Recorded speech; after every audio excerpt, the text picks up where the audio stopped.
Bonaparte's favorite, one-legged Caffarelli, had his arm shattered by a cannonball and died 18 days later. He's buried here. Caffarelli's in there. He's minus a leg and an arm. But that's not all he's missing.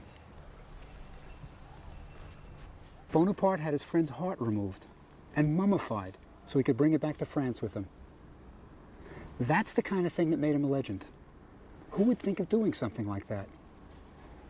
As I said before, this is no ordinary general. As the army marched back to Cairo, Bonaparte was faced with difficult decisions. Many of his men, too sick to be moved, had to be left behind. Those who could travel were carried on horses and camels. But the animals were also needed to pull the field guns, and Napoleon didn't have nearly enough. When they reached the city of Tentura, 22 cannons were dumped into the sea, freeing more horses and camels to carry the wounded. The surgeon Larrey devised a camel ambulance. Bonaparte walked. As the men marched back through Jaffa, where Bonaparte had massacred the Turkish soldiers, he had yet more tough decisions. His soldiers in the plague hospital were too sick to be moved, and the Turks were closing in. Today, the picturesque Armenian monastery that once housed so much suffering is in sad decay. But standing here, one can imagine the screams of delirious men awaiting death. And in these rooms, a moral drama played out 200 years ago. Bonaparte ordered the remaining French plague patients to be poisoned rather than leave them to be tortured by Jeger's men. The poison was administered by the army's chief pharmacist, who deliberately gave the patients a small dose, and some recovered to tell the tale. Later, Bonaparte insisted that the poison was left at the patients' bedsides so they could take it voluntarily in order to avoid falling into the hands of the enemy. When Bonaparte finally neared Cairo, he called a halt. He had a plan. The wounded were left in villages outside the city.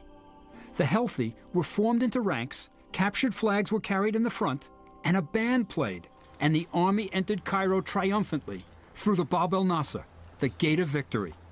Not only did he enter through the Gate of Victory, he renamed its towers after his countrymen.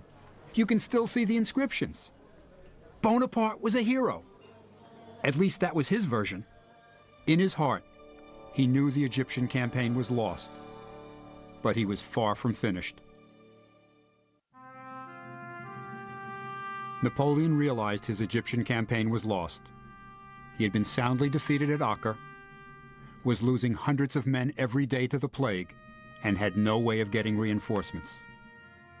Well, if his glory didn't lie in Egypt, perhaps it awaited him back in Europe.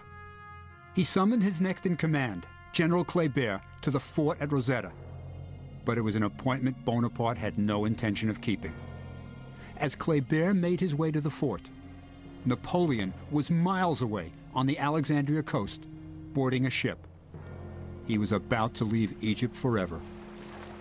He didn't tell Pauline, his mistress. He didn't tell the army. He didn't even tell his next-in-command, General Kléber. I don't think he wanted to see him face to face. Instead, he left him a packet containing this letter. It's got some really interesting insights into Bonaparte. Look over here. He talks about how the news of Europe is forcing him to leave for France. And down here he says, "It hurts me to leave my soldiers to whom I'm so attached, but it'll only be temporary. Lots of luck." Poor Kléber. He's in charge of an army that's decimated by the plague. No hope of reinforcements. And it's worse. Bonaparte tells him to collect taxes, continue military victories. You know, Bonaparte's done it again. He's putting a very positive spin on his own military disaster. The spin worked. When Bonaparte returned to Paris, it was not as a defeated general who had just abandoned the decimated army. It was as a hero. He immediately had medals struck, showing himself as the liberator of Egypt. He was commemorating victories that never happened. One medal even showed him entering Egypt like a Roman emperor in a chariot pulled by a pair of camels. That's chutzpah. He had lost half his army, but everyone believed him. Within weeks, he was ruler of France.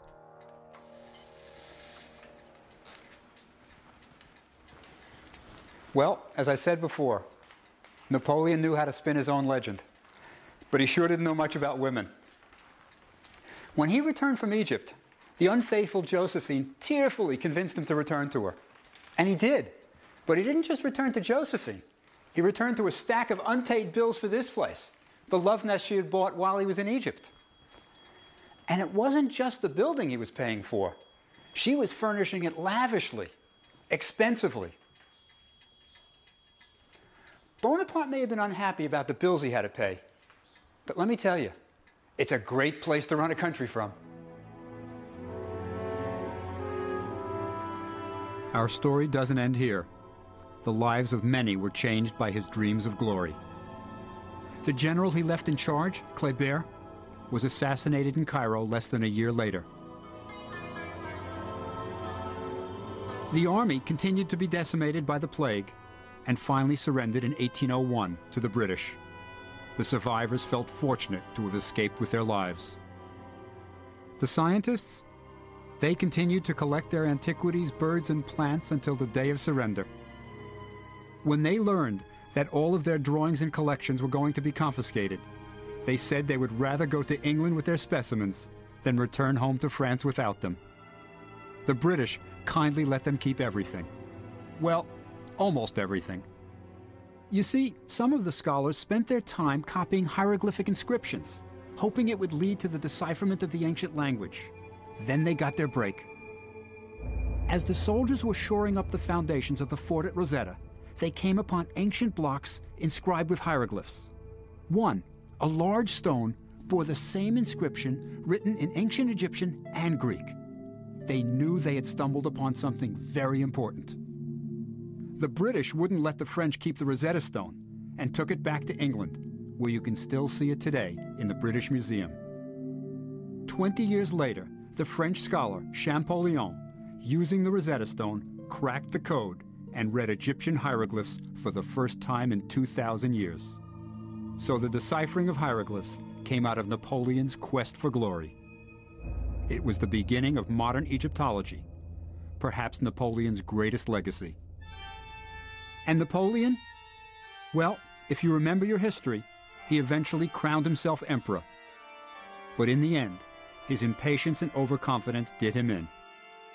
As in the Egyptian campaign, Bonaparte invaded Russia unprepared for the weather, this time freezing winter conditions. He lost more than 250,000 men.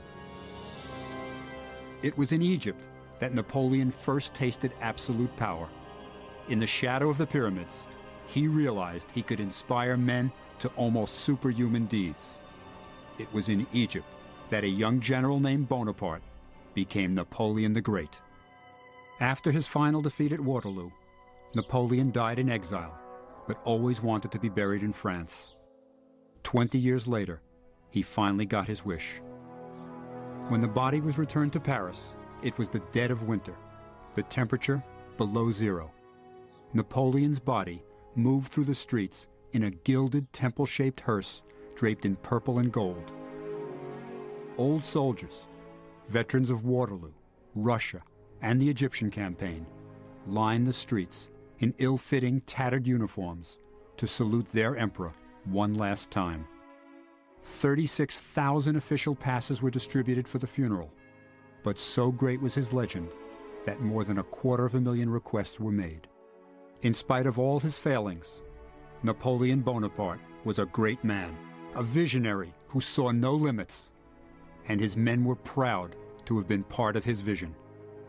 So he lies here, under a great dome. His epitaph? Let him rest in peace beneath this dome. It is a helmet for a giant's head.